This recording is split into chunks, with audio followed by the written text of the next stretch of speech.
नमस्कार शेतकरी मित्रांनो, बळीराजा कृषी फार्ममध्ये आपलं स्वागत आहे। शेतकरी मित्रांनो, कांद्यासाठी पहिली फवारणी कोणती करायची? तर शेतकरी मित्रांनो, आपल्या कांद्यामध्ये मरीचं प्रमाण दिसून येत आहे। या वातावरणामध्ये सडीचं प्रमाण दिसून येत आहे, तसेच करप्याचं प्रमाण दिसून येत आहे, पीळ देखील दिसून येत आहे। तर त्यासाठी आपल्याला ही फवारणी करायची आहे। प्रतिपंपासाठी आपल्याला ही फवारणी घ्यायची आहे। प्रमाण देखील सांगणार आहे। तर शेतकरी मित्रांनो, त्यामध्ये आपण सिजंटा कंपनीचे कीटकनाशक म्हणून क्रेक्रॉन आपल्याला घ्यायचे आहे। प्रतिपंपासाठी आपल्याला हे 30 ते 40 ml आपल्याला प्रतिपंपासाठी पहिली फवारणीला घ्यायचे आहे। आणि त्यामध्ये आपल्याला बुरशीनाशक म्हणून टॅग मिनिस्टरचा वापर करायचा आहे, जे की आपल्याला मर, सड, पीळ यावरती आपल्याला नियंत्रण मिळवता येणार आहे। हे बुरशीनाशक असणार आहे, जे की आपल्याला ट्रॉपिकल कंपनीचे आपल्याला येत असते।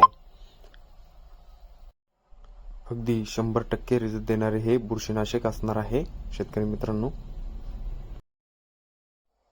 त्यानंतर आपल्याला शेतकरी मित्रांनो टॉनिक घ्यायचे आहे, जे की आपल्याला बायर कंपनीचे अगदी ब्रँड असे टॉनिक असणार आहे, एम्बिशन। प्रतिपंपासाठी आपल्याला 50 ml घ्यायचं आहे। अगदी 100% रिझल्ट देणारी ही फवारणी असणार आहे। आणि त्यामध्ये आपल्याला पीळ यासाठी आपल्याला सिलिकॉनचा वापर 100% प्रत्येक फवारणीसाठी आपल्याला करायचाच आहे।